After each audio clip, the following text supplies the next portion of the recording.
बाजारसारखा बदाम शेक घरी बनवण्यासाठी 2 सिक्रेट टिप्स सांगितलेले आहेत। त्यामुळे व्हिडिओ शेवटपर्यंत नक्की बघा।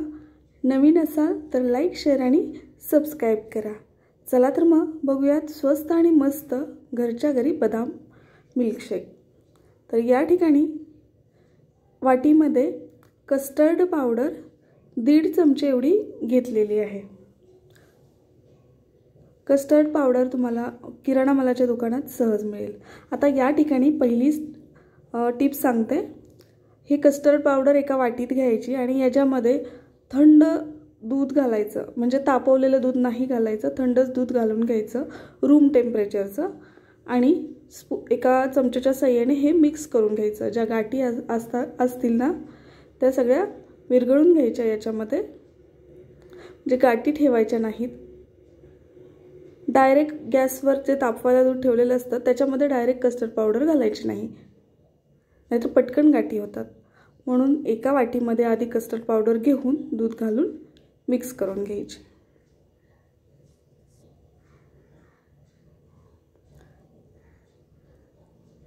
ही व्यवस्थित मिक्स करून झाल्यानंतर आपण साईडला ठेवून देऊयात।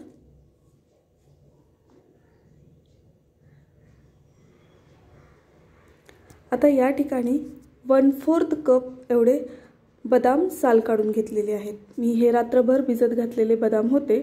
एकूण 24 ते 25 बदाम बसतात 1/4 कपमध्ये, आणि त्याची सकाळी भिजवलेल्या बदामाची साल काढून घेतली आहे। ती आता मिक्सरमध्ये आपल्याला बारीक करून घ्यायची आहेत बदाम। याची एक पेस्ट बनवून घ्यायची आहे।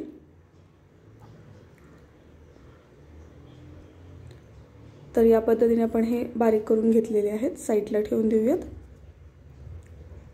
या ठिकाणी 220 ml एवढं दूध घेतलेलं आहे।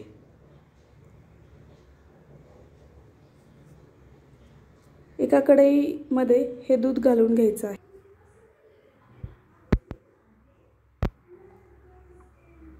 दूध घातल्यानंतर यामध्ये आपण साखर घालून घेऊयात। तर एकूण 4 चमचे एवढी साखर घालत आहे।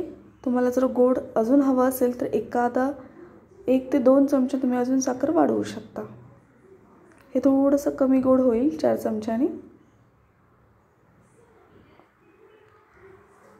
तर या ठिकाणी गॅसवरती आता हे दूध गरम करण्यासाठी ठेवलेलं आहे।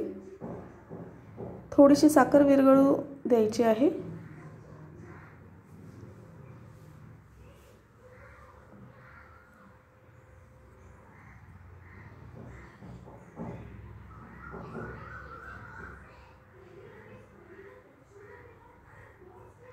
आता याच्यामध्ये आपण जे मिक्सरमधून बारीक करून घेतलेली बदाम होते ना ते घालून घ्यायचे आहेत।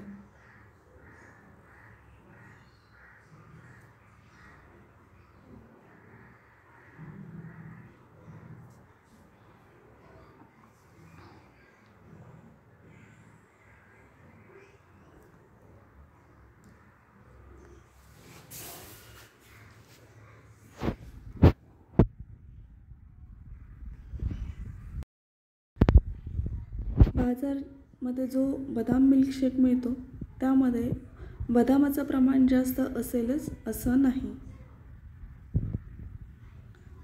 त्यामुळे आपण घरामध्ये बाजारासारखा अगदी किंवा बाजारापेक्षा टेस्टी बदाम मिल्कशेक बनवू शकतो। त्याचनंतर वाटीमध्ये जे आपण कस्टर्ड पावडर मिक्स करून घेतली होती ना ती घालून घेणार आहोत। एकदम घालायची नाही, थोडी थोडी घालत हलवत राहायचं आहे। हलवायचं अजिबात बंद करायचं नाही, तळाला चिटकण्याची शक्यता असते। या ठिकाणी गॅस अतिशय लहान ठेवायचा आहे, फुल गॅसवर हे करायचं नाही,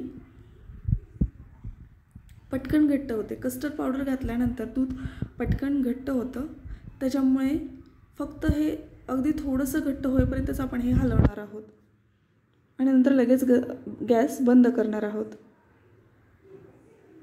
हे जर एकदा घट्ट झालं तर हा बदाम मिल्कशेक राहणार नाही, बदाम आईस्क्रीम बनवावं लागेल। तर याच्यामध्ये आपण वेलची पावडर 1 TSP एवढी घालून घेतलेली आहे. ते व्यवस्थित मिक्स करून घेऊयात.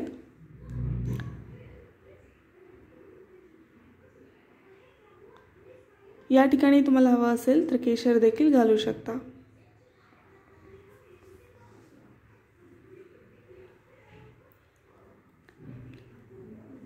आता हे घट्ट होत आलेलं आहे. अजून थोडंसं हलवते.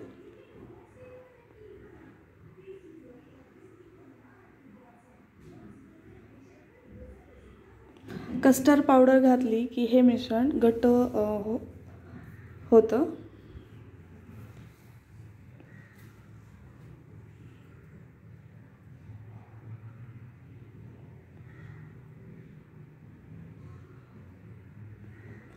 आता या ठिकाणी मी गॅस बंद करत आहे. आता हे थंड होण्यासाठी एकूण 3 तास मी फ्रीजमध्ये ठेवून देत आहे. आता या ठिकाणी आणखीन एक टिप सांगते.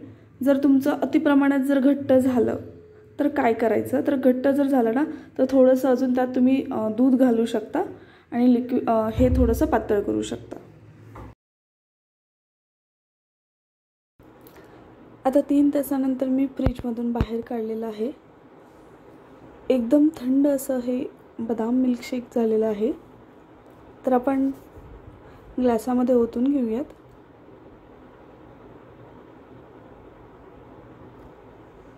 या ठिकाणी तुम्ही बघू शकता अतिशय घट्ट असं हे बदाम मिल्कशेक आहे. चॅनलला जर सबस्क्राईब केलं नसेल ना तर पटकन सबस्क्राईब करून घ्या. सबस्क्राईबच्या शेजारचं बेल आयकॉनही क्लिक करा.